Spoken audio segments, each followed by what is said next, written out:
Mañana mi familia viene a vivir contigo por un tiempo, me anunció mi hijo Gael cuando abrí la puerta de mi casa.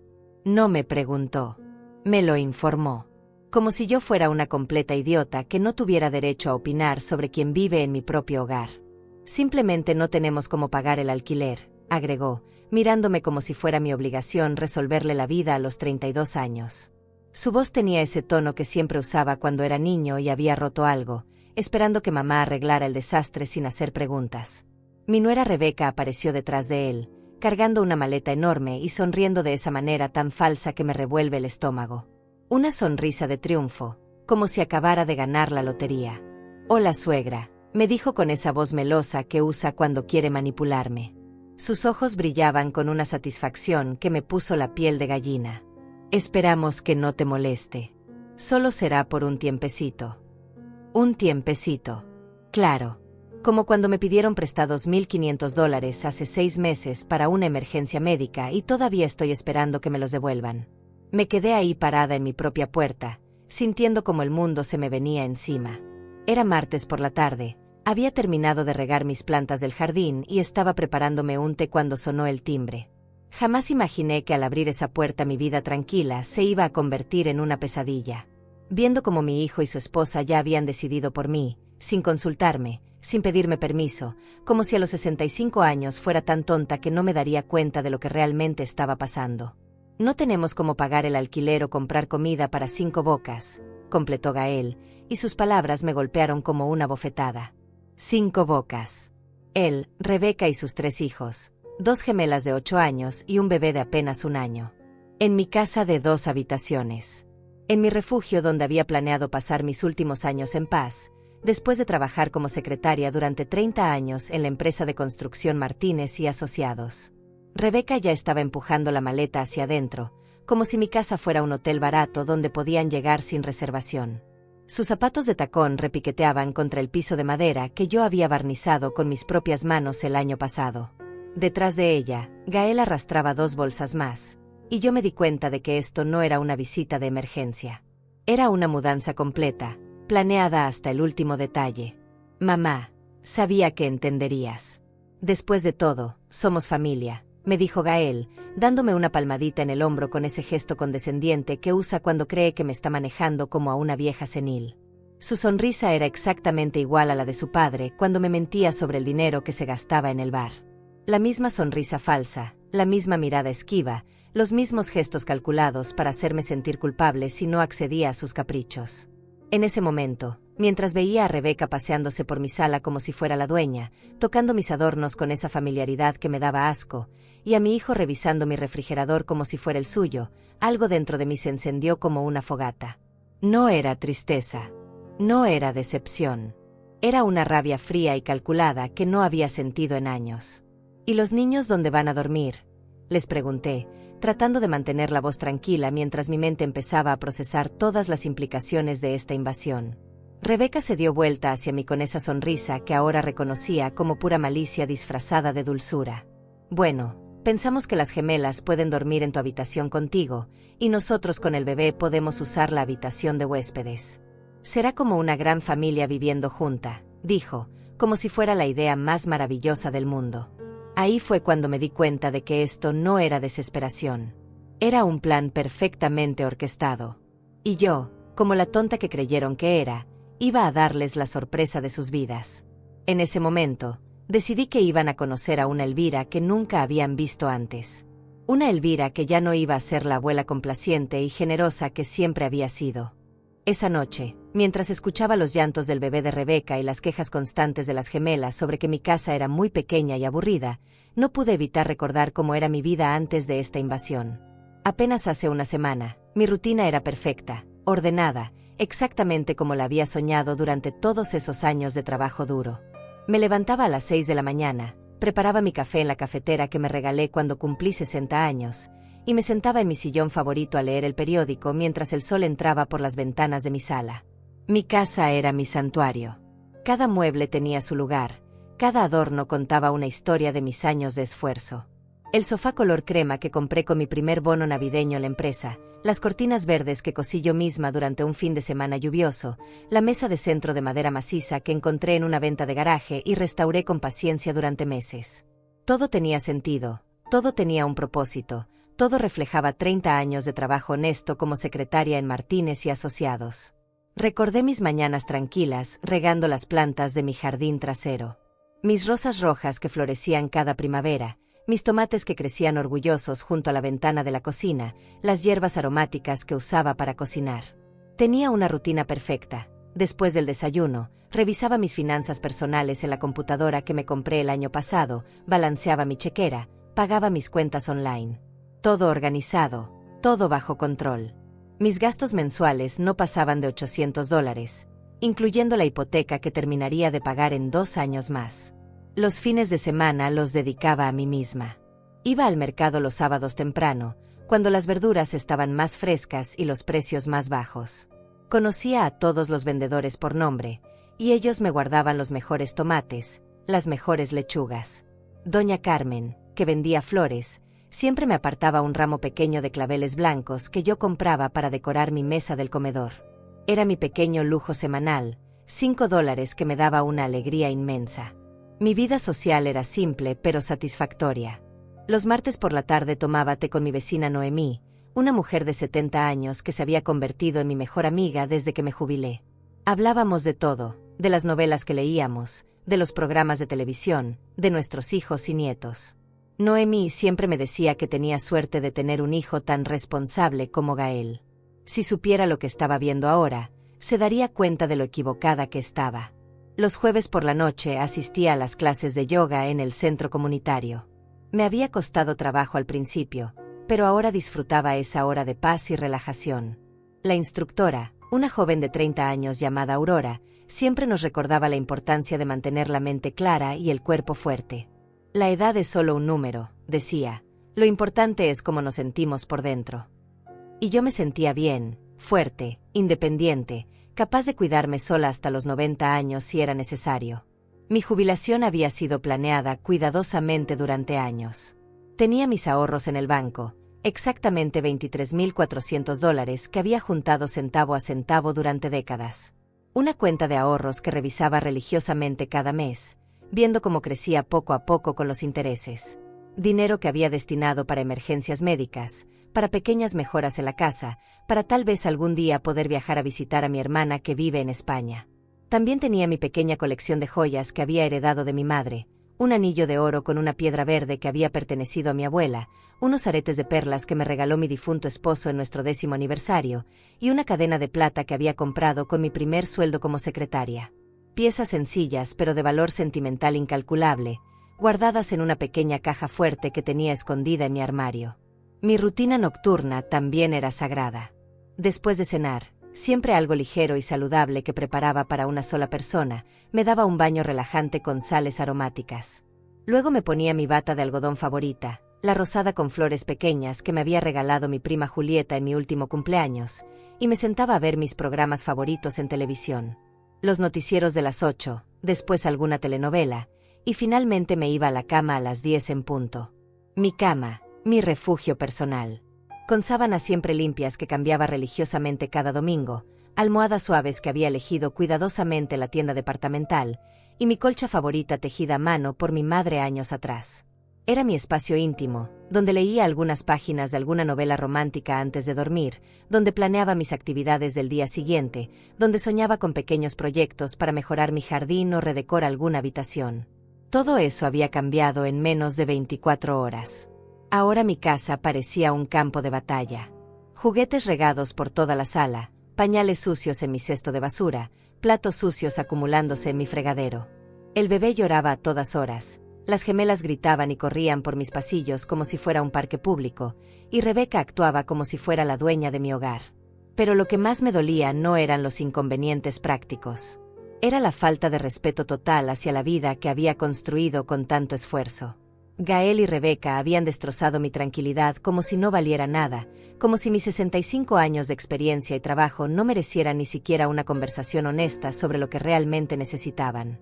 Al tercer día de convivencia forzada, Mientras fingía estar dormida en mi propia habitación compartida con dos niñas que no paraban de moverse y hablar, escuché algo que me heló la sangre. Eran las 2 de la madrugada cuando Gael y Rebeca empezaron a hablar en susurros en la habitación de al lado, creyendo que nadie los escuchaba. Pero las paredes de mi casa no son tan gruesas, y cuando una ha vivido sola durante 5 años, desarrolla un oído muy fino para cualquier ruido fuera de lo normal. ¿Ya revisaste cuánto tiene la cuenta del banco?, le preguntó Rebeca a mi hijo con esa voz calculadora que ahora reconocía perfectamente. Según lo que vi en los papeles de su escritorio, debe tener al menos $20,000 ahorrados. Más lo que vale esta casa. Estamos hablando de una fortuna para una vieja que vive sola. La manera en que dijo vieja me atravesó como un cuchillo. No era cariño, no era respeto familiar. Era desprecio puro. Mi hijo, el mismo al que cargué en brazos cuando era bebé, el que lloró en mi regazo cuando se lastimó la rodilla aprendiendo a andar en bicicleta, le respondió de una manera que jamás creí posible. La cuenta principal tiene $23,400, pero también encontré unos papeles de un seguro de vida que vale $50,000.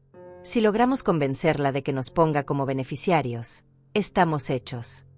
Su voz tenía una frialdad que me resultaba completamente desconocida, como si estuviera hablando de una extraña y no de su propia madre. Me quedé paralizada en mi cama, sintiendo como el mundo se desplomaba a mi alrededor. Las gemelas dormían profundamente a mi lado, ajenas a la conversación que estaba destrozando todo lo que creía saber sobre mi familia.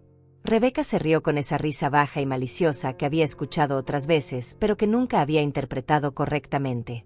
Tu madre es exactamente como dijiste. Sentimental, confiada, fácil de manipular. Cuando le dije que las niñas necesitaban ropa nueva para la escuela, inmediatamente ofreció darnos $500. Es como quitarle dulces a un niño. El plan está funcionando perfectamente, continuó Gael, y yo sentí como si me hubieran clavado miles de agujas en el corazón. Primero nos establecemos aquí como si fuera temporal, después empezamos a tomar control de sus finanzas poco a poco.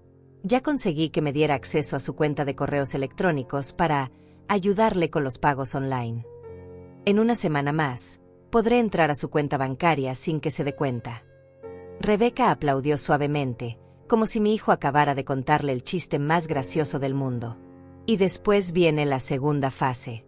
Convencerla de que firme algunos papeles, para proteger sus bienes cuando sea más mayor. Mi primo Sebastián, el que trabaja en el notario, ya me explicó exactamente qué documentos necesitamos para que ella transfiera la propiedad de la casa a tu nombre. Todo legal, todo limpio, y ella creyendo que lo hace por amor a su familia. Las palabras me golpeaban una tras otra como puñetazos. Me di cuenta de que cada gesto de cariño, cada sonrisa, cada te amo mamá de los últimos meses había sido parte de una actuación perfectamente calculada. Recordé cuando Gael había empezado a visitarme más seguido hace 3 meses, siempre preguntándome sobre mis planes para el futuro, sobre si había pensado en hacer testamento, sobre si me sentía segura viviendo sola. En ese momento pensé que era un hijo preocupado. Ahora entendía que era un depredador evaluando a su presa. ¿Y si se da cuenta de algo antes de tiempo?, preguntó Rebeca, y pude escuchar cómo se movía en la cama, probablemente acurrucándose contra mi hijo como si fueran 2 cómplices planificando el crimen perfecto. No se va a dar cuenta, respondió Gael con una seguridad que me dio náuseas. Mi madre siempre ha sido ingenua. Cuando mi padre la estafaba con el dinero del hogar, ella tardó años en darse cuenta, y aún así nunca hizo nada al respecto. Es demasiado buena para su propio bien. Ahí fue cuando recordé algo que había bloqueado de mi mente durante años. Mi difunto esposo, el padre de Gael, efectivamente había estado robándome dinero durante los últimos años de nuestro matrimonio. Dinero que yo ganaba trabajando doble turno como secretaria, dinero que él se gastaba en alcohol y en apuestas que yo descubrí solo después de su muerte. Pero nunca pensé que Gael lo supiera, mucho menos que lo viera como un ejemplo a seguir. Además, continuó mi hijo con esa voz fría que ya no reconocía como suya, si por alguna razón ella se pone difícil, siempre podemos usar el tema de los nietos. Ella haría cualquier cosa por las gemelas y el bebé. Es su punto débil. Era cierto. Yo adoraba a esos niños. Los veía como mi segunda oportunidad de ser la abuela perfecta que tal vez no había sido la madre perfecta. Pero ahora me daba cuenta de que incluso ese amor puro estaba siendo usado como arma en mi contra. Rebeca volvió a reírse, y esta vez su risa sonaba como las uñas arrastrándose contra una pizarra. Ya hablé con mi hermana Julieta sobre esto. Ella hizo lo mismo con su suegra el año pasado. La convenció de que vendiera su casa y se mudara a un asilo, supuestamente, por su propia seguridad. Ahora Julieta vive en esa casa con su familia, y la vieja paga su propia estancia en el asilo con el dinero de la venta. Genial, ¿verdad? Mi corazón se detuvo por completo. Julieta, la hermana de Rebeca, la que siempre me había parecido tan dulce y servicial cuando venía a las reuniones familiares. La que siempre preguntaba por mi salud con esa preocupación que ahora reconocía como completamente falsa. Había hecho esto antes. No era la primera vez. Yo no era su primera víctima, era parte de un patrón, de un método perfeccionado para robarle la vida a las personas mayores de su propia familia. El único problema, murmuró Gael, es que mi madre es más fuerte de lo que pensábamos. Ayer la vi revisando algunos papeles en su escritorio, y cuando me acerqué a preguntarle qué hacía, los guardó muy rápido. Espero que no esté empezando a sospechar algo. Rebeca le respondió con una confianza que me dio escalofríos. No te preocupes. Mañana voy a empezar a actuar más cariñosa con ella, tal vez cocinar su comida favorita, preguntarle por sus recuerdos de juventud. Las viejas se ablandan cuando sienten que alguien las escucha de verdad. Escuchar esa conversación fue como ver mi propia muerte en cámara lenta. No solo estaban planeando robarme todo lo que había trabajado durante mi vida entera, sino que lo estaban haciendo con una frialdad y una precisión que me demostraba que yo nunca había sido una madre para Gael. Había sido una fuente de ingresos, una inversión a largo plazo que finalmente estaba dando frutos. Y Rebeca no era solo una nuera manipuladora, era una criminal profesional que había convertido el abuso de ancianos en su modo de vida. Cuando finalmente se callaron y escuché sus respiraciones regulares indicando que se habían dormido, me quedé despierta hasta el amanecer, sintiendo como cada fibra de mi ser se transformaba. La Elvira ingenua y confiada había muerto esa noche en esa cama, escuchando la traición más grande de su vida. En su lugar, había nacido una mujer que iba a luchar por todo lo que era suyo, sin importar el costo emocional que eso significara. Los siguientes días fueron los más difíciles de mi vida. Despertar cada mañana sabiendo la verdad, pero teniendo que fingir que no sabía nada era como vivir en una obra de teatro donde yo era la única que conocía el final trágico.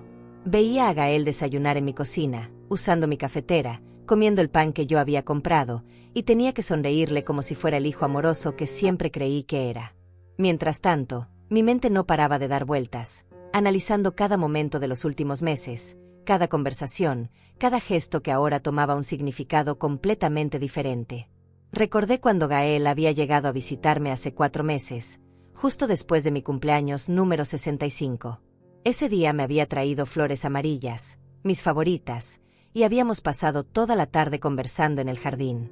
Él me había preguntado sobre mis planes para el futuro, sobre si había pensado en renovar la casa, sobre si me sentía sola viviendo sin compañía. En ese momento me había llenado de alegría ver a mi hijo tan interesado en mi bienestar. Ahora me daba cuenta de que había sido la primera fase de su investigación. «Mamá, ¿nunca has pensado en invertir tus ahorros en algo más rentable?», me había preguntado esa tarde, mientras bebíamos limonada bajo la sombra del árbol de limones que planté hace 10 años. Con la inflación, el dinero en el banco pierde valor cada año. Yo conozco algunas opciones que te podrían dar mejores ganancias. Yo había rechazado la idea inmediatamente, diciéndole que prefería la seguridad de mi cuenta de ahorros tradicional. Él había sonreído y me había dicho que tenía razón, que era mejor ser conservadora. Pero ahora recordaba el brillo en sus ojos cuando mencioné la cantidad exacta que tenía ahorrada. También recordé la vez que Rebeca había venido sola a visitarme, hace 2 meses, supuestamente para pedirme consejos sobre cómo educar a las gemelas. Habíamos estado sentadas en la sala, y ella había admirado cada mueble, cada adorno, preguntándome la historia detrás de cada pieza. «Elvira, tienes un gusto exquisito para decorar. Esta casa debe valer una fortuna en el mercado actual», me había dicho, acariciando el respaldo de mi sofá. «¿Alguna vez has pensado en tasarla? Por seguridad, para el seguro». Ese día, Rebeca también había insistido en ayudarme a organizar mis documentos importantes. «Suegra, a tu edad es importante tener todo en orden. ¿Dónde guardas tus papeles del banco, los títulos de propiedad, las pólizas de seguro?» Yo, como la tonta que era, le había mostrado exactamente dónde tenía guardado todo. Incluso le había explicado mi sistema de organización, cómo clasificaba mis facturas, mis estados de cuenta, mis documentos legales. Ahora entendía que no estaba siendo servicial, estaba facilitando mi propio robo. Pero lo que más me dolía era recordar todas las veces que había defendido a Gael cuando otras personas me advertían sobre él. Mi vecina Noemí me había comentado en varias ocasiones que le parecía extraño que mi hijo solo me visitara cuando necesitaba algo. Elvira, me había dicho hace un mes durante nuestro té de los martes, no quiero meterme en tu familia, pero ¿no te parece raro que Gael nunca te invite a su casa? Siempre viene aquí, siempre necesita favores, pero nunca te incluye en su vida real. Yo había saltado a defender a mi hijo inmediatamente. Noemí, no entiendes. Gael es un hombre ocupado, tiene responsabilidades. Además, prefiere venir aquí porque sabe que me gusta recibir visitas en mi propia casa. Ahora me daba cuenta de que Noemí había visto lo que yo me negaba a aceptar, que Gael me veía como una fuente de recursos, no como una madre. También recordé la conversación que había tenido con Aurora, mi instructora de yoga, hace 3 semanas. Durante la clase, habíamos estado hablando sobre la importancia de establecer límites saludables con la familia. Elvira, me había dicho después de la sesión, he notado que últimamente pareces más estresada. Todo está bien en casa. Yo le había contado sobre las visitas más frecuentes de Gael y sobre cómo a veces me sentía presionada a ayudarlo económicamente más de lo que mi presupuesto me permitía. Aurora me había mirado con esa sabiduría que tienen algunas personas jóvenes y me había dicho algo que en ese momento no quise escuchar. A veces, las personas que más amamos son las que más nos lastiman, porque saben exactamente dónde están nuestros puntos vulnerables. Es importante que recuerdes que tu generosidad no debe convertirse en tu debilidad. Yo había cambiado de tema rápidamente, sintiéndome incómoda con esa conversación. Ahora me daba cuenta de que Aurora había estado tratando de advertirme. Mientras fingía normalidad durante el día, mi mente se llenaba de preguntas aterradoras. ¿Desde cuándo Gael había estado planeando esto? ¿Había algo de real en el amor que me demostraba, o todo había sido una actuación desde el principio? ¿Las gemelas sabían algo sobre los planes de sus padres?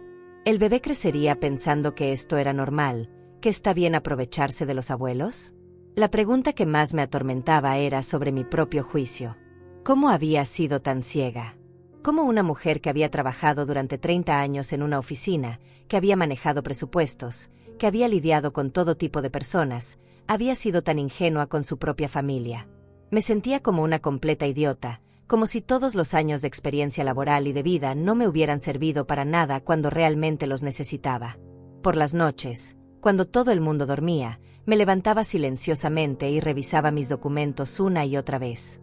Contaba mi dinero, verificaba mis cuentas bancarias online, me aseguraba de que todo estuviera todavía bajo mi control. Pero también me daba cuenta de pequeñas cosas que habían cambiado.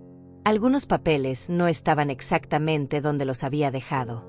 Mi computadora tenía historial de navegación que yo no recordaba haber hecho.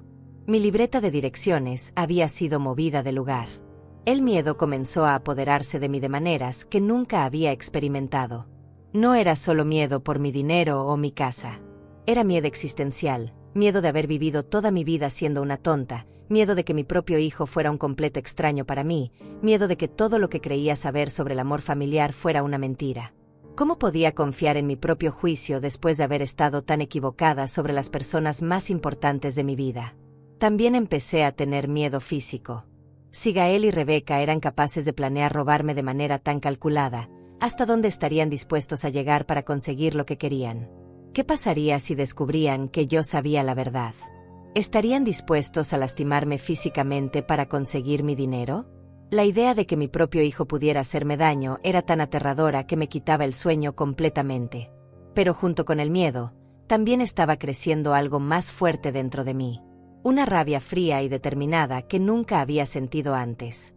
Cada vez que veía a Rebeca sonreírme falsamente mientras lavaba los platos en mi cocina, cada vez que escuchaba a Gael hablarme con esa voz condescendiente que ahora reconocía como pura manipulación, esa rabia se hacía más intensa. Una noche, mientras estaba despierta pensando en todo esto, recordé algo que mi madre me había dicho años atrás, cuando yo era una joven de 20 años lidiando con mi primer trabajo difícil. Elvira, en esta vida hay momentos en los que tienes que decidir si vas a ser víctima o vas a ser guerrera. Nadie puede tomar esa decisión por ti, pero una vez que la tomes, tienes que estar preparada para las consecuencias. En ese momento, acostada en mi propia cama mientras escuchaba respirar a las nietas que estaban siendo usadas como armas emocionales en mi contra, decidí que ya había sido víctima suficiente tiempo. La Elvira asustada y confundida que había pasado días cuestionando su propia cordura comenzó a transformarse en algo más peligroso, una mujer mayor con nada que perder y todo por lo que luchar. La transformación no fue inmediata, pero fue completa. Al quinto día de convivencia forzada, mientras Rebeca preparaba el desayuno en mi cocina actuando como la nuera perfecta y Gael jugaba con las gemelas en la sala fingiendo ser el padre dedicado, yo comencé mi propia investigación silenciosa. Si ellos podían actuar, yo también podía hacerlo. Pero a diferencia de ellos, yo tenía 65 años de experiencia observando a las personas, y 30 años de trabajo en una oficina donde había aprendido que los detalles más pequeños siempre revelaban las verdades más grandes. Mi primer paso fue revisar minuciosamente toda mi información financiera. Esperé hasta que Gael saliera supuestamente a buscar trabajo y Rebeca llevara a las gemelas al parque con el bebé. Entonces, cerré la puerta de mi habitación con llave y saqué todos mis documentos bancarios de los últimos 6 meses. Lo que encontré me confirmó mis peores sospechas. Mi cuenta corriente mostraba 3 retiros de efectivo que yo no recordaba haber hecho, uno de $200 hace 2 meses, otro de $300 el mes pasado, y uno de $500 hace 2 semanas. Los retiros habían sido hechos en cajeros automáticos ubicados cerca de la casa de Gael, en horarios cuando yo definitivamente estaba en casa. Alguien había estado usando una tarjeta de débito con mi nombre, o había clonado la mía.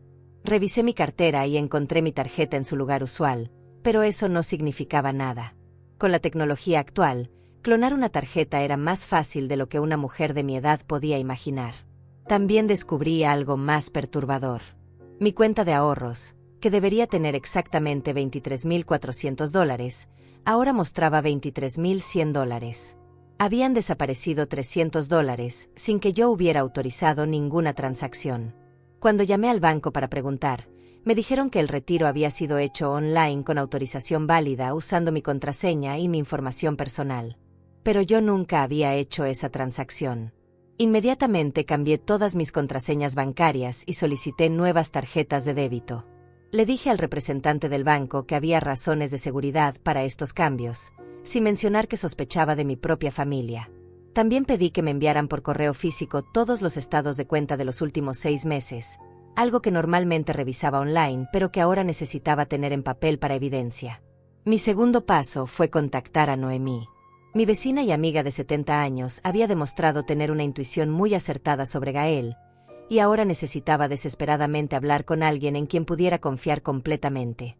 Esa tarde, cuando la familia de invasores salió a dar una vuelta por el barrio, caminé hasta la casa de Noemí con el corazón latiendo tan fuerte que pensé que se me iba a salir del pecho.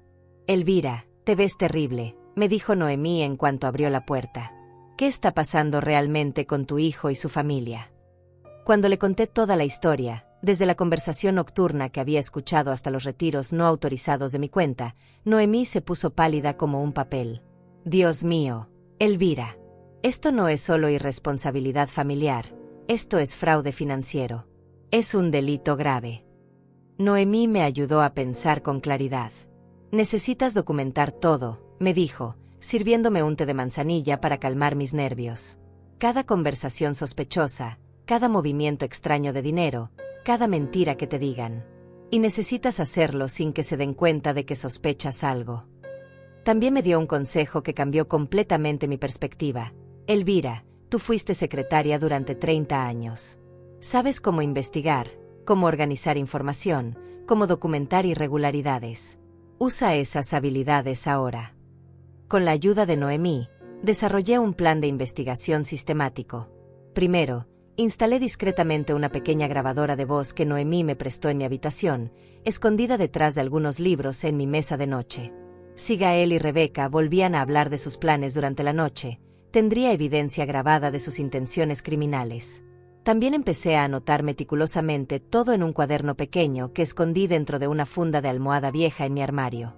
Cada vez que Gael hacía preguntas sobre mis finanzas, cada vez que Rebeca mostraba demasiado interés por mis documentos, cada vez que alguno de los dos salía de casa con excusas vagas, yo lo apuntaba con fecha y hora exactas. Mi tercer paso fue contactar discretamente al banco para solicitar una reunión con un asesor financiero. Les expliqué que tenía preocupaciones sobre la seguridad de mis cuentas y que quería revisar todas las opciones disponibles para proteger mis ahorros. El asesor, un hombre joven llamado Sebastián, me citó para el viernes siguiente a las 10 de la mañana. Durante esa reunión, le conté toda la verdad. Sebastián me escuchó con una seriedad que me tranquilizó. Señora Elvira, lo que me está describiendo es un patrón muy común de abuso financiero hacia personas mayores. Lamentablemente, en el 80% de los casos, los perpetradores son familiares directos de la víctima.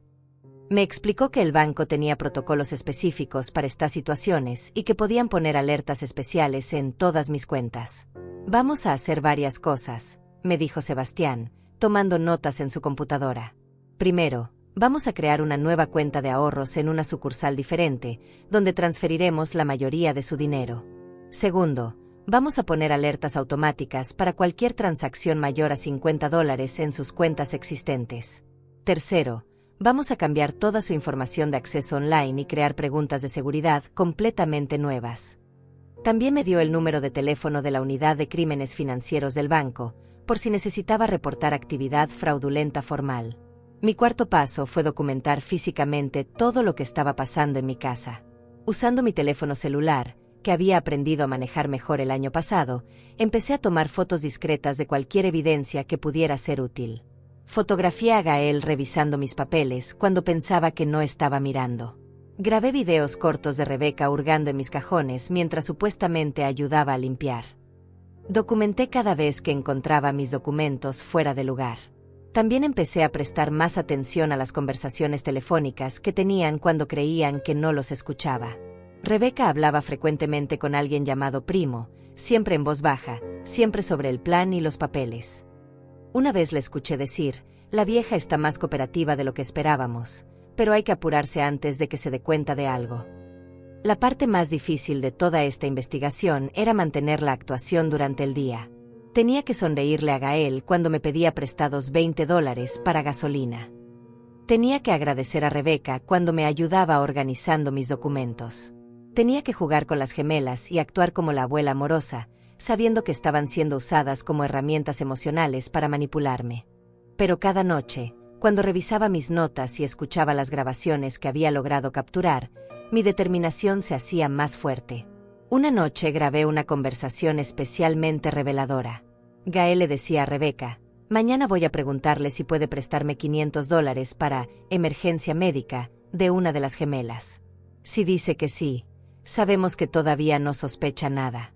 Si se niega o hace preguntas, significa que está empezando a darse cuenta y tendremos que acelerar el proceso. Esa grabación me dio una idea. Al día siguiente, cuando Gael me pidió exactamente los $500 mencionando una supuesta infección de oído de una de las gemelas, le dije que sí inmediatamente. Pero antes de darle el dinero, le pregunté el nombre del doctor que había diagnosticado a la niña para enviarle una tarjeta de Get Well. Gael tartamudeó, inventó un nombre falso, y yo sonreí dulcemente mientras anotaba mentalmente cada detalle de su mentira. Después de 2 semanas de investigación silenciosa, tenía suficiente evidencia para llenar un archivo completo. Grabaciones de audio de sus conversaciones nocturnas planificando robarme. Fotografías de ellos revisando mis documentos privados. Registros bancarios de transacciones no autorizadas. Notas detalladas de cada mentira, cada manipulación, cada intento de acceder a mi información financiera. Pero lo más importante, tenía un plan. No iba a ser la víctima silenciosa que ellos esperaban. Iba a usar cada año de experiencia, cada habilidad que había desarrollado en mi vida laboral, cada gramo de inteligencia que había subestimado en mí misma, para darles la sorpresa de sus vidas. El momento de la verdad llegó exactamente 3 semanas después de que Gael y su familia se hubieran instalado en mi casa. Había planeado todo cuidadosamente, esperando el momento perfecto para confrontarlos con toda la evidencia que había recopilado. Ese momento llegó un jueves por la tarde, cuando intercepté una llamada telefónica que me reveló la fase final de su plan diabólico. Rebeca estaba hablando con alguien en la cocina mientras preparaba la cena, creyendo que yo estaba dormida en mi habitación. Pero yo estaba escuchando desde el pasillo, grabando cada palabra con mi pequeña grabadora. Sí, primo, ya tenemos todo listo, decía con esa voz suave que ahora reconocía como pura maldad. Mañana por la mañana Gael va a llevar a la vieja al notario para que firme los papeles de transferencia de propiedad.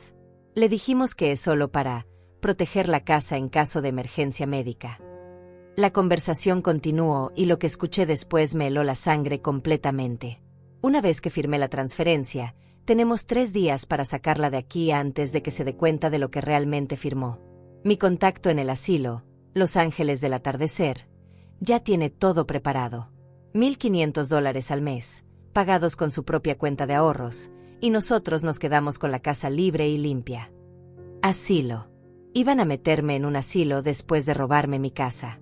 La mujer que había parido a Gael, que lo había criado sola después de que su padre muriera, que había trabajado durante 30 años para darle una vida digna, iba a terminar sus días en una institución pagada con su propio dinero mientras ellos disfrutaban de su propiedad. La traición era tan completa, tan absolutamente inhumana, que por un momento pensé que me iba a desmayar. Pero en lugar de colapsar, algo dentro de mí se encendió como una llama gigante. Era el momento de actuar. Esa misma noche, después de que todos se durmieran, llamé a Noemí y le dije que pusiera en marcha la segunda fase de nuestro plan. También contacté a Sebastián del banco, que había prometido ayudarme si la situación escalaba a intento de fraude directo. La mañana siguiente, cuando Gael me despertó con esa sonrisa falsa que ahora detestaba más que cualquier cosa en el mundo, yo ya estaba completamente preparada. «Mamá, tengo una cita muy importante para ti hoy», me dijo, actuando como el hijo preocupado. «Es con un notario que me recomendaron. Vas a firmar unos papeles para proteger la casa y tus ahorros en caso de que tengas alguna emergencia médica en el futuro». Fingí la confusión de una anciana vulnerable. «¿Papeles? ¿Qué tipo de papeles, hijo?». Gael me explicó con esa paciencia condescendiente que había perfeccionado durante semanas que eran documentos legales muy importantes para mi propio bien. Rebeca apareció en la cocina en ese momento, sonriendo como si fuera la nuera más amorosa del mundo. «Suegra, Gael se ha tomado muchas molestias para proteger tus intereses. Deberías estar agradecida de tener un hijo tan responsable». Les dije que sí, que estaría lista en 1 hora. Pero lo que ellos no sabían era que durante esa hora, yo había ejecutado mi propio plan con la precisión de una operación militar. Primero, llamé a la oficina del notario al que supuestamente íbamos y confirmé que efectivamente tenían una cita a nombre de Gael para que una señora mayor firmara documentos de transferencia de propiedad. La secretaria me confirmó que era una cita legítima, pero que los documentos transferirían completamente mi propiedad al nombre de mi hijo. Segundo, activé la grabadora digital que llevaba escondida en mi bolso, la misma que había estado usando durante semanas para documentar sus conversaciones criminales. Tercero, envié un mensaje de texto a Noemí con una sola palabra: «ahora». Esa era la señal para que ella pusiera en marcha la parte más importante de mi plan de venganza. Cuando llegamos a la oficina del notario, yo actuaba como la abuela perfecta, un poco confundida, completamente confiada en su hijo, lista para firmar cualquier cosa que le dijera que era por su propio bien. El notario, un hombre de mediana edad que claramente había hecho esto muchas veces antes, comenzó a explicarme los documentos en un lenguaje legal que estaba diseñado para confundir a las personas mayores. «Señora Elvira», me dijo, «estos documentos simplemente transfieren la propiedad de su casa al nombre de su hijo, con usted manteniendo el derecho de vivir allí mientras esté físicamente y mentalmente capaz. Es una protección muy común para personas de su edad». Era mentira. Yo había estudiado esos documentos durante semanas con la ayuda de Sebastián y sabía exactamente lo que significaban: transferencia completa de propiedad, sin ningún derecho garantizado para mí. En ese momento, decidí revelar mi verdadera naturaleza. «Disculpe», le dije al notario con una voz súbitamente clara y firme que sorprendió tanto a Gael como a Rebeca. «¿Podría explicarme exactamente qué significa la cláusula número 7 de este documento? La parte donde dice que el nuevo propietario tiene derecho a disponer de la propiedad según considere conveniente, incluyendo venta o transferencia a terceros». El silencio en la oficina fue absoluto. Gael me miró como si hubiera visto un fantasma. Rebeca se puso pálida como un papel. El notario carraspeó incómodamente y admitió que sí, efectivamente esa cláusula le daría a Gael derecho completo para vender mi casa sin mi consentimiento. «Entiendo», dije, manteniendo mi voz calmada pero dejando que mi mirada se endureciera como acero. Y supongo que la cláusula número 12, donde renuncio a cualquier derecho legal sobre las ganancias de una venta futura, también es, para mi protección, ¿verdad? Gael trató de interrumpir. Mamá, no entiendes cómo funcionan estas cosas legales. Pero yo lo callé con una mirada que contenía 65 años de experiencia de vida y 3 semanas de rabia acumulada. Hijo, le dije, y puse tanto desprecio en esa palabra que él se encogió visiblemente. Entiendo perfectamente cómo funcionan estas cosas. La pregunta es, ¿tú entiendes las consecuencias legales del fraude contra personas mayores? Rebeca trató de recuperar el control de la situación. Suegra, creo que estás confundida. Nadie está tratando de estafarte. Solo queremos protegerte. Su voz había perdido toda la dulzura falsa y ahora sonaba desesperada. Yo saqué mi teléfono y reproduje la grabación de su conversación del día anterior, donde hablaba sobre el asilo y sobre sacarme de mi propia casa en 3 días. Su cara se transformó completamente cuando escuchó su propia voz planificando mi futuro en una institución. Gael se puso de pie tan bruscamente que tiró su silla. «Nos has estado espiando», gritó, y por primera vez en semanas pude ver su verdadera personalidad. No era un hijo desesperado, era un criminal furioso porque su plan había sido descubierto. «No», le respondí con una calma que me sorprendió incluso a mí misma. «He estado documentando un delito en progreso. Fraude financiero, abuso de personas mayores, conspiración para cometer robo, y ahora intento de estafa inmobiliaria». Me levanté de mi silla y los miré a ambos con una autoridad que hacía años no sentía. Lo que no entendían es que yo trabajé 30 años en una oficina. Sé cómo documentar irregularidades, cómo recopilar evidencia, y cómo reportar actividades criminales a las autoridades apropiadas. El notario, claramente incómodo con el giro que había tomado la situación, anunció que la sesión había terminado y que no iba a procesar ningún documento sin una investigación independiente de las intenciones de todas las partes involucradas. Gael y Rebeca se miraron con pánico absoluto, dándose cuenta de que su plan perfecto se había desmoronado completamente. Rebeca hizo un último intento desesperado. «Elvira, somos familia. Podemos resolver esto en casa, en privado. No hay necesidad de involucrar a extraños en nuestros asuntos familiares». Pero yo ya había tomado mi decisión final.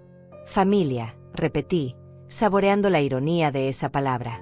Una familia no planea meter a su madre en un asilo después de robarle toda su propiedad. Una familia no clona tarjetas de débito para robar dinero de las cuentas bancarias de sus seres queridos. Una familia no usa a los niños como armas emocionales para manipular a los abuelos. Les dije que tenían exactamente 24 horas para salir de mi casa, y que si no lo hacían voluntariamente, la policía se encargaría de escoltarlos. También les informé que ya había cambiado todas mis contraseñas bancarias, que había transferido mis ahorros a cuentas nuevas a las que ellos no tenían acceso, y que había contactado a un abogado especializado en delitos financieros contra personas mayores. La transformación en sus caras fue completa. La máscara de hijo preocupado y nuera amorosa desapareció completamente, dejando al descubierto a 2 criminales que habían sido atrapados en el acto. Y yo, la vieja tonta que pensaban que podían manipular fácilmente, estaba disfrutando cada segundo de su desesperación. Pensé que lo peor había pasado después de confrontar a Gael y Rebeca en la oficina del notario. Pero estaba completamente equivocada. La verdadera dimensión de su traición se reveló 2 días después, cuando una mujer desconocida tocó a mi puerta a las 8 de la mañana. Era una señora de aproximadamente mi edad, tal vez un poco menor, con el cabello gris y una expresión de angustia que reconocí inmediatamente porque yo había tenido esa misma mirada durante las últimas semanas. «¿Usted es Elvira?», me preguntó con voz temblorosa. «Soy Aurora, la madre de Rebeca. Necesito hablar con usted urgentemente sobre lo que nuestros hijos le han estado haciendo». Mi sangre se congeló. Aurora, el mismo nombre de mi instructora de yoga, pero esta Aurora era una mujer destruida que había venido a contarme una verdad que era peor de lo que yo había imaginado. La invité a pasar y le preparé café, notando cómo sus manos temblaban cuando tomaba la taza. «Elvira», comenzó, «lo que le voy a contar va a ser muy difícil de escuchar, pero usted tiene derecho a saber la verdad completa». Me contó que Rebeca y Gael habían estado ejecutando este mismo plan durante los últimos 3 años, no solo conmigo, sino con al menos 5 familias diferentes. Empezaron con la abuela de Rebeca hace 3 años, me explicó Aurora con lágrimas en los ojos. La convencieron de que vendiera su casa y se mudara a un asilo, por su propia seguridad. Se quedaron con todo el dinero de la venta, más de $60,000. Cuando la pobre mujer se dio cuenta de lo que había pasado, ya era demasiado tarde. Murió en ese asilo 8 meses después, completamente sola y sin un centavo. Pero eso era solo el comienzo. Aurora me contó sobre la tía de Gael, una mujer de 70 años que había trabajado toda su vida como maestra. Le robaron $40,000 de su cuenta de jubilación, continuó. Primero se mudaron con ella bajo el pretexto de cuidarla después de una cirugía menor. Después le hicieron firmar documentos que le daban a Gael poder legal sobre sus finanzas. Cuando ella protestó, la convencieron de que tenía demencia senil y necesitaba supervisión constante. La historia se volvía más horrible con cada detalle. También me contó sobre un anciano viudo, amigo de la familia, que había prestado $25,000 a la joven pareja para su negocio familiar que nunca existió. Cuando le empezó a preguntar sobre el dinero, explicó Aurora, ellos lo amenazaron con acusarlo de acoso sexual hacia Rebeca si seguía molestándolos.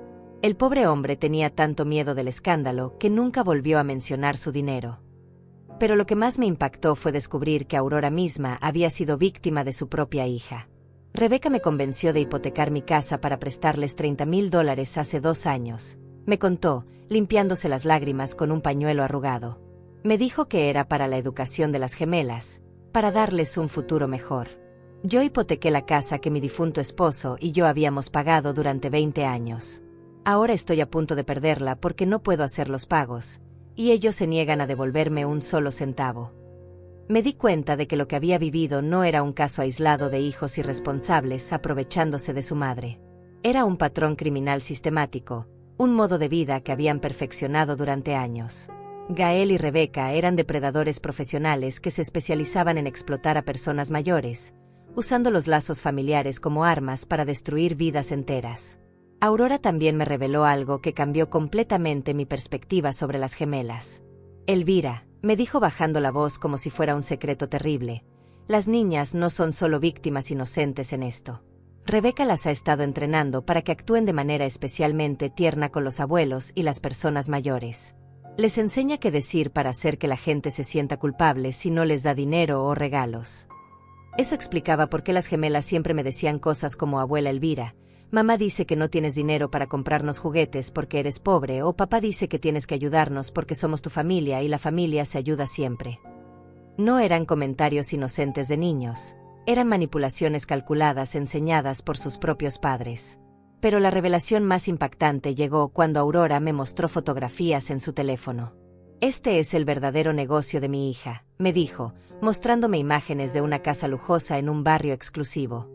Compraron esta propiedad el año pasado con el dinero que le robaron a todas sus víctimas. Vale más de $200,000. Mientras tanto, le dijeron a usted que no podían pagar $800 de alquiler. Las fotografías mostraban una casa de 2 pisos con jardín perfectamente cuidado, 2 autos nuevos en la entrada y una piscina en el patio trasero. En una de las imágenes pude ver a Rebeca tomando sol junto a la piscina, sonriendo como si no tuviera una preocupación en el mundo.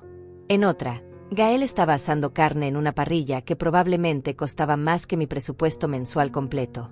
Entonces, ¿por qué vinieron a mi casa diciendo que no tenían dinero?, pregunté, aunque ya sabía la respuesta. Aurora suspiró profundamente. Porque usted era su próximo objetivo. Habían estudiado su situación financiera durante meses. Sabían exactamente cuánto dinero tenía ahorrado, cuánto valía su casa, qué tan fácil sería manipularla emocionalmente usando a los niños. Me explicó que habían desarrollado un sistema casi científico para elegir a sus víctimas. Buscaban personas mayores que vivieran solas, que tuvieran ahorros sustanciales pero no familia extendida que pudiera interferir, que fueran emocionalmente vulnerables debido a la soledad o al deseo de ayudar a la familia. Usted cumplía todos los criterios perfectamente, me dijo Aurora. Una mujer trabajadora con buenos ahorros, sin otros hijos que pudieran hacer preguntas, y con un corazón lo suficientemente grande como para sacrificar su propia comodidad por sus nietos. Pero había más. Aurora me contó que Rebeca tenía un cómplice que yo nunca había visto, su hermano Ezequiel, que trabajaba en una compañía de seguros y tenía acceso a información financiera personal de clientes potenciales. Él les proporcionaba listas de personas mayores con pólizas de seguro de vida sustanciales o cuentas de ahorros grandes, me explicó. Era como tener un catálogo de víctimas potenciales. También me enteré de que habían estado planeando algo aún más siniestro conmigo. Una vez que hubieran conseguido transferir su casa a nombre de Gael, continuó Aurora, el siguiente paso era convencerla de cambiar el beneficiario de su seguro de vida. Rebeca tenía contactos en el asilo donde planeaban internarla, gente que podía acelerar el proceso natural si fuera necesario. La implicación de sus palabras me aterrorizó. No solo querían robar todo lo que tenía mientras estaba viva, sino que estaban dispuestos a acelerar mi muerte para cobrar mi seguro de vida. Sentada en mi sala, escuchando a esta mujer destrozada contarme sobre la verdadera naturaleza criminal de mi hijo y mi nuera, me di cuenta de que había subestimado completamente la situación. No estaba lidiando con parientes codiciosos o hijos irresponsables.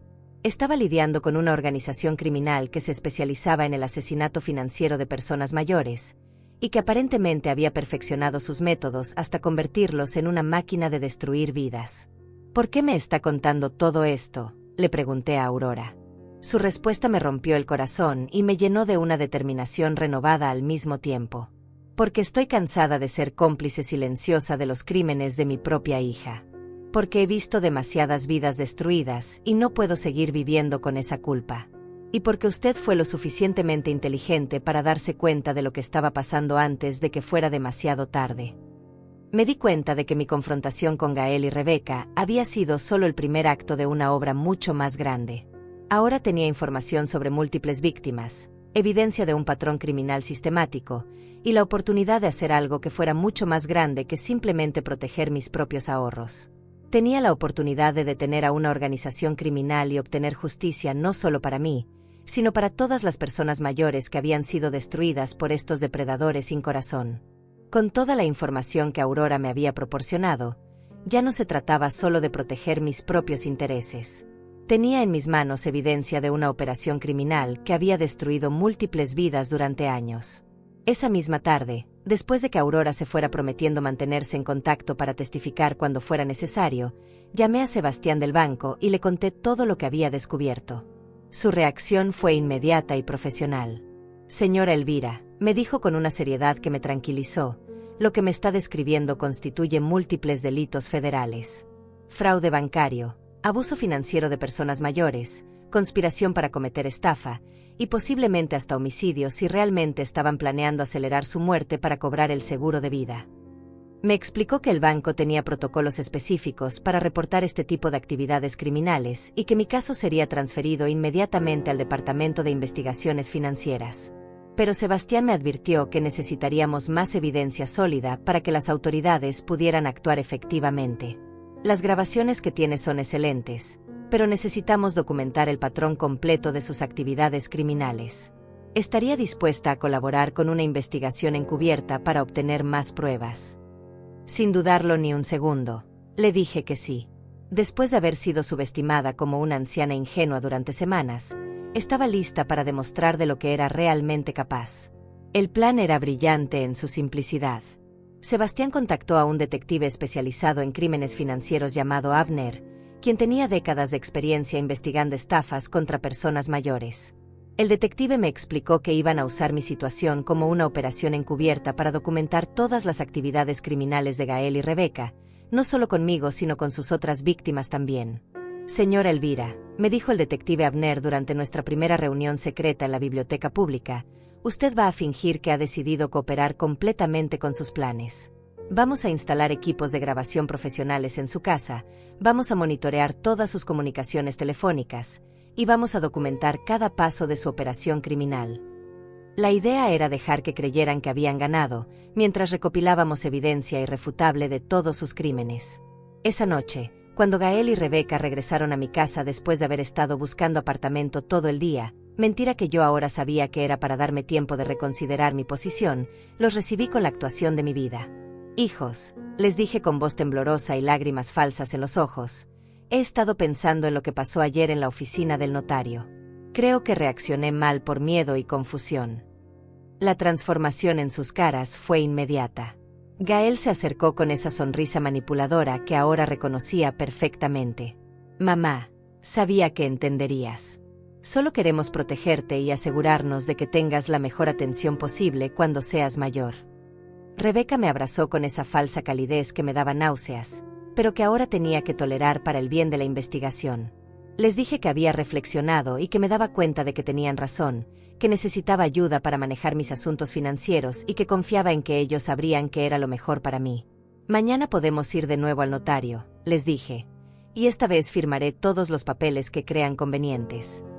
Sus ojos brillaron con una codicia tan obvia que me preguntaba cómo había podido ser tan ciega antes. Lo que ellos no sabían era que cada palabra de esa conversación estaba siendo grabada con equipos profesionales que el detective Abner había instalado discretamente en mi casa esa misma tarde. También habían instalado pequeñas cámaras ocultas que documentarían visualmente cualquier evidencia de manipulación o coerción. Durante los siguientes 3 días, Gael y Rebeca se comportaron exactamente como los criminales profesionales que eran. Creyendo que habían recuperado el control total de la situación, se relajaron completamente y comenzaron a mostrar su verdadera naturaleza. Rebeca llamó abiertamente a su hermano Ezequiel para coordinar el siguiente objetivo después de terminar conmigo. Gael contactó a sus cómplices en el asilo para acelerar el proceso de admisión de la vieja. Pero el momento más incriminatorio llegó cuando Rebeca recibió una llamada de alguien a quien llamaba doctor. Durante esa conversación, que fue grabada completamente, discutieron medicamentos que podrían acelerar el proceso natural en personas de edad avanzada sin dejar rastros detectables en una autopsia. Era evidencia directa de conspiración para cometer homicidio, exactamente lo que el detective Abner necesitaba para asegurar sentencias de prisión significativas. El 4º día, cuando fuimos nuevamente a la oficina del notario para completar la transferencia de propiedad, yo sabía que era el momento final de la operación. Pero esta vez, el notario no era el mismo hombre que había visto antes. Era un agente federal encubierto que había reemplazado al notario original como parte de la investigación. Cuando Gael y Rebeca entraron a esa oficina, creyendo que finalmente iban a conseguir todo mi dinero y mi propiedad, caminaron directamente hacia una trampa perfectamente coordinada. Antes de firmar estos documentos, dijo el falso notario, necesito verificar que la señora Elvira entiende completamente las implicaciones de lo que está firmando. Entonces comenzó a hacerme preguntas muy específicas sobre mi situación financiera, mis planes futuros y mis relaciones familiares. Cada pregunta estaba diseñada para que Gael y Rebeca revelaran más detalles de su plan criminal.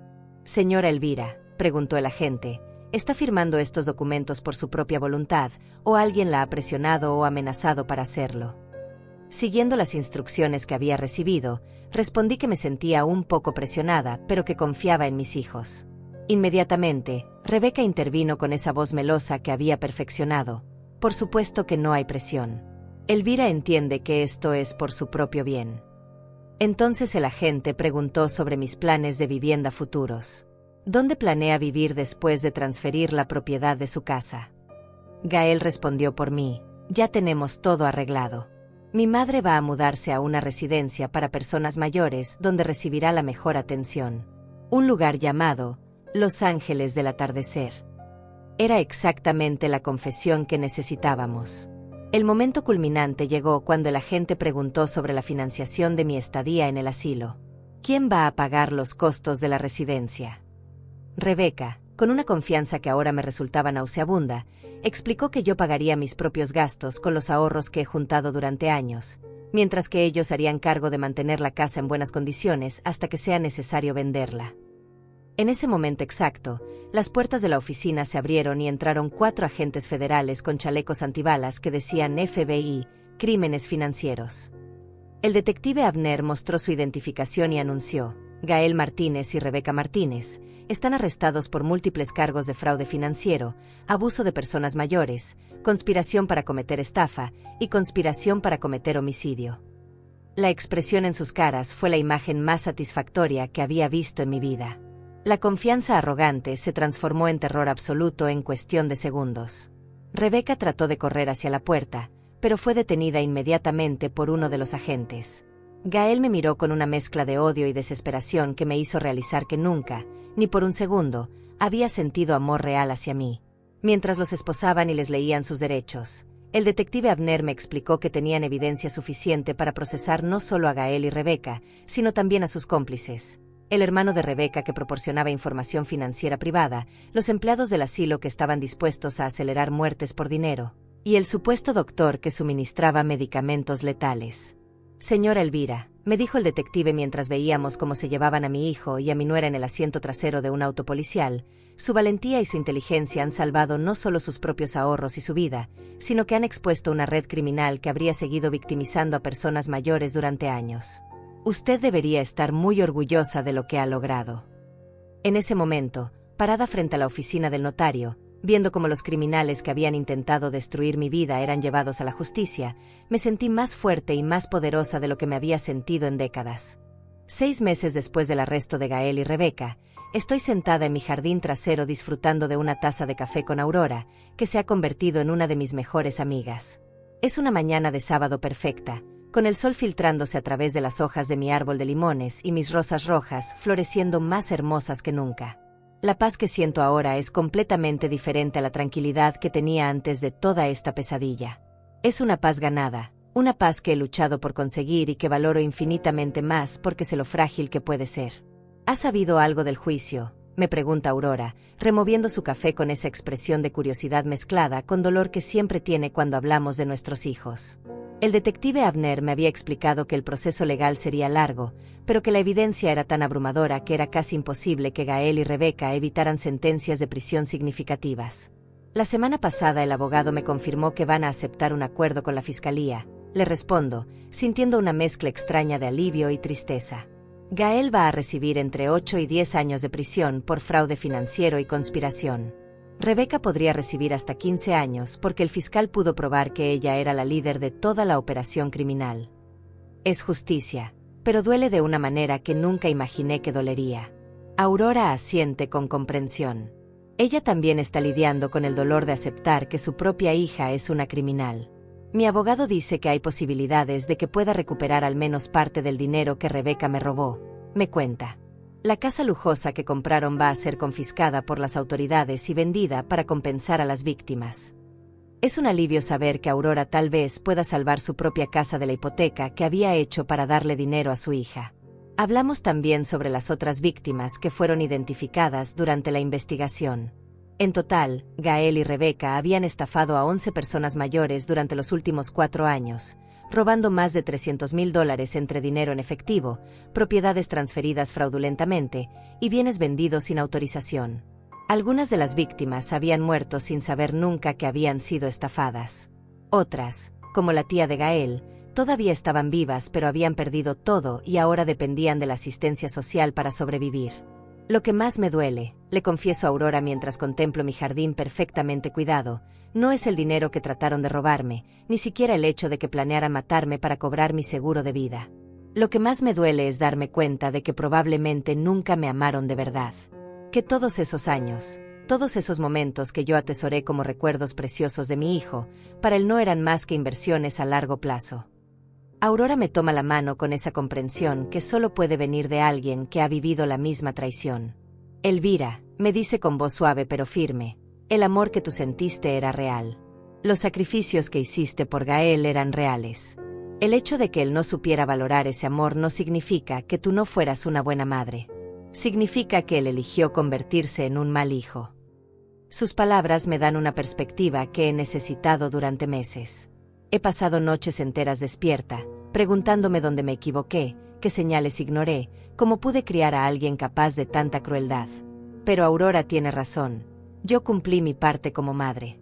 Las decisiones criminales de Gael son responsabilidad suya, no mía. ¿Y las gemelas?, le pregunto, porque esa es la parte que más me preocupa de toda esta situación. Las niñas han sido colocadas temporalmente con los padres de Gael, que están tan impactados como yo por descubrir la verdadera naturaleza de su hijo. Mi ex-suegra me llamó ayer, respondo. Dice que las niñas están recibiendo terapia psicológica para ayudarlas a entender lo que pasó. Aparentemente, sabían más de los planes de sus padres de lo que cualquiera imaginaba. Es doloroso saber que esas niñas pequeñas fueron entrenadas para ser parte de una operación criminal, pero también siento esperanza de que sean lo suficientemente jóvenes para aprender una forma diferente de vivir. Sus abuelos paternos son gente honesta y trabajadora que nunca sospecharon lo que Gael había estado haciendo. Tal vez, con amor y orientación adecuada, las gemelas puedan crecer para ser personas completamente diferentes a sus padres. El detective Abner ha venido a visitarme varias veces desde el arresto, no solo para actualizarme sobre el caso, sino para agradecerme por mi colaboración en la investigación. Señora Elvira, me dijo la última vez que estuvo aquí, su caso ha ayudado a establecer nuevos protocolos en los bancos para identificar y prevenir el abuso financiero de personas mayores. Su valentía va a proteger a muchas otras personas en el futuro. Esas palabras significan más para mí que cualquier compensación financiera. Saber que mi experiencia horrible ha servido para proteger a otras personas mayores de pasar por lo mismo me da un sentido de propósito que no esperaba encontrar después de todo esto. Mi rutina diaria ha vuelto a ser tranquila, pero ahora es diferente. Sigo levantándome a las 6 de la mañana y preparando mi café en la misma cafetera, pero ahora lo bebo con una conciencia renovada de lo preciosa que es mi independencia.